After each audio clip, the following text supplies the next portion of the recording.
groovy.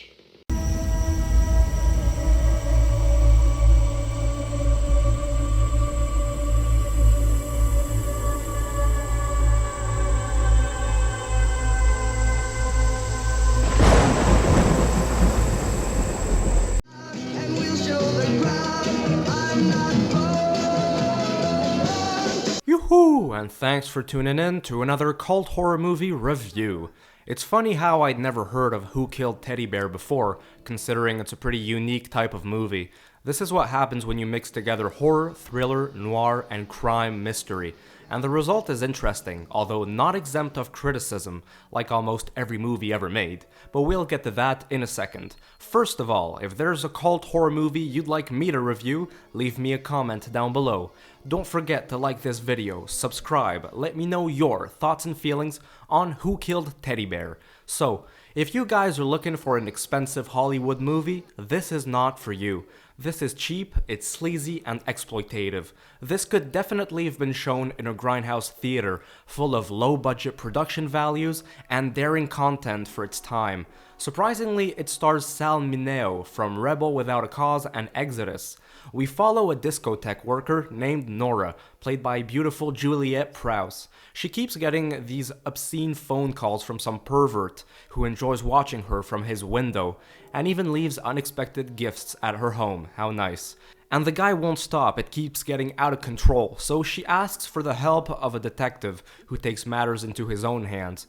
I said this was a daring movie for the time because it tackles themes of sexual perversion and deprivation. The detective in question is an expert on this subject and always keeps books on those topics. Mineo's character is always out looking at adult magazines and watching sleazy movies, which is why I'm surprised they got away with that in 1965. The sexual and voyeuristic themes gave off real Peeping Tom vibes. As for the obscene phone calls, it reminded me a lot of later films that would follow in the same footsteps, like Black Christmas and When a Stranger Calls. I'm in the house. The movie is filmed in gorgeous black and white, and takes full advantage of the lighting and the shadows to make this all the more mysterious and moody. It's funny because the black and white footage in high definition looks good, and at the same time, there's something cheap looking about it. And let us not forget some of the most 1960s dialogue I've ever heard in my life. The guy was lucky, and so is this monkey. What do you mean, book him? It was an accident, baby. Look at the statement.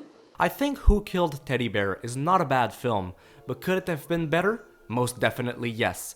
Around the 40-minute mark, the script starts to lose its focus on the story it's supposed to be telling. This is supposed to be a film about a maniac making vile phone calls to an innocent woman, but the script just seems to forget that and it shifts to something else.